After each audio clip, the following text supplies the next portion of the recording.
Hello everybody and welcome back to the podcast. Today we are going through the week of football that's happened over the week after an international break, which was over a week. And this is a few of the results that I'm going to go through. I didn't watch many games this weekend, but I watched some on Match of the Day, so I think I can gather what's happened. And starting off with a 5-goal thriller at Tottenham, where Tottenham beat West Ham by 4-1. Just mad.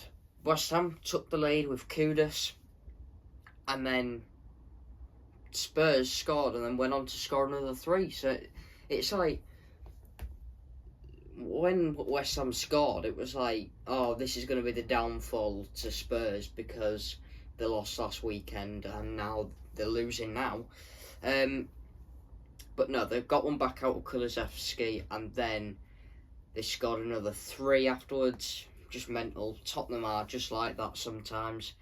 And they went on to score 4, like I said. And then Kudus was like in a boxing ring. He was like sparring everyone. He was like, and then he punched 2 or 3 men, slapped him across the face, and he got a red card for it, which was red card. So there was Tottenham getting 3 points there, Villa getting the 3 points into Fulham away from home, and Southampton, who can't seem to win in the Premier League, with 2 goals up, the bottle jobs, they got beat 3-2 to Leicester. And Leicester scored a last-minute winner out of, I think it was Ayew, who came from Palace. I can remember that.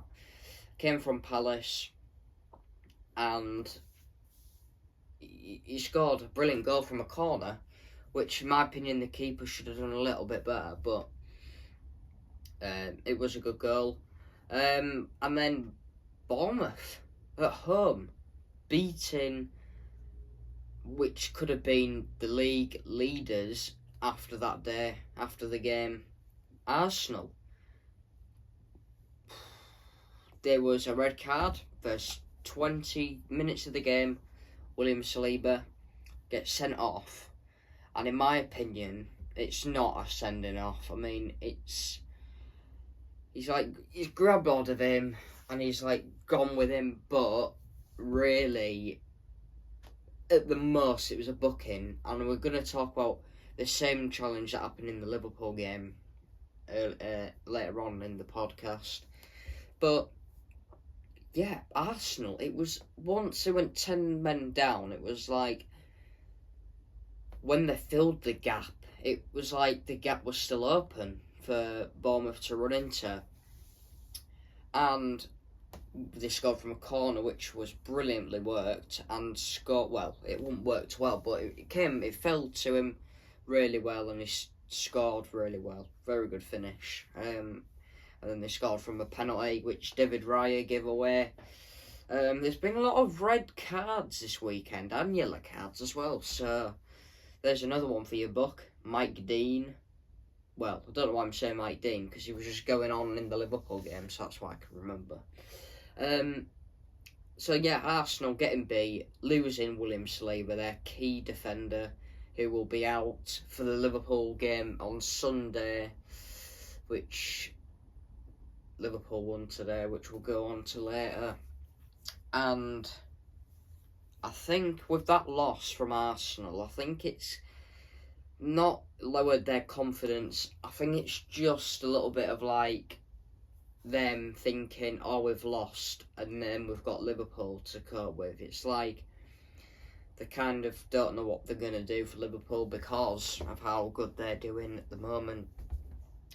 And a loss, well, Liverpool are quite lucky because with a loss, it's very good for Liverpool. The loss for Arsenal is so good for Liverpool. William Saliba not playing, and Martinelli, and I think Saka Saka was out injured, but I don't know if he'll be coming back. Martinelli looked quite poor on Saturday. I think he was very sluggish in a way. So Arsenal slipped to go top of the league, but Man City didn't. They scored in the last second of the game. I didn't watch the game, unfortunately, and I still haven't watched the highlights, but what I can gather, Wolves scoring, Man City scoring the last second of the game was checked, and they give it. Now, I've seen a little clip on Instagram about the goal that John Stones scored, and they were saying Bernardo Silva blocked the keeper, and in my opinion, it was like, I think it's Jose Sarr in goal for Wolves, but it was like Bernardo Silva was pushing into Sarr, but at the same time Sarr was like pushing into him as well, so it was kind of a bit of both. And then Stones goes up with a fantastic header and puts City 2-1 up, and that's a very vital 3 points, and how they've won it as well, very vital 3 points.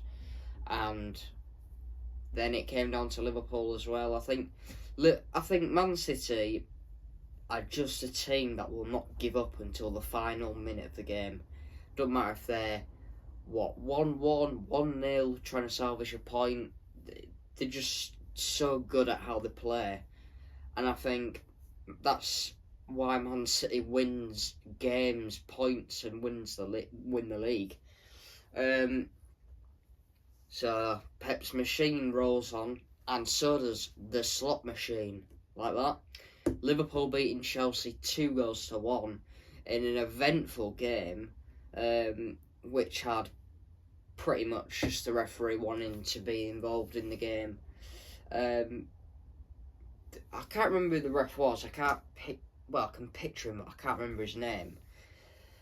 But I think it was more about him, to be honest with you, because there was nothing from. It was just all the ref. I think it was Colwill. He should have been booked at least. I don't think he was booked. He should have got a red card. The referee should have given a red card.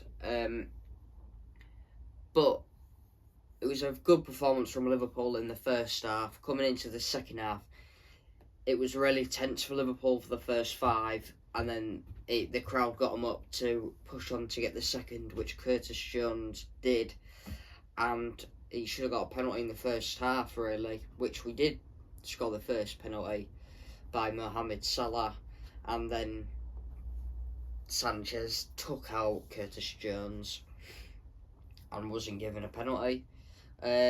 Liverpool were a bit unlucky in that game in some parts. I think they were very sluggish at times as well, with Szoboszlai, let me mention that. Kept losing the ball. Salah played well, Gakpo played well, Diaz played well. Jota came off after 20 minutes, which looked like an injury, which doesn't look good for us. Hopefully you'll be back for next week. And yeah, it's a good 3 points for Liverpool, and every point, every win matters now for Liverpool. They're coming to a stage now where they're coming up to a load and loads of games and loads of tough games to play Arsenal, to play Man City, Villa, Brighton. These teams can take points away from big teams. Arsenal and City, you know what you're going to get. You're going to get a good game from them, and it's kind of just what it is. I think Man City are just so good at doing what they do. Arsenal are good at what they're doing, but not at the weekend, obviously. But going on to the Liverpool game, I just could have been a little bit more from Liverpool, and it could have been a bit more from Chelsea. Cole Palmer didn't really seem to get into the game as much, didn't have many chances.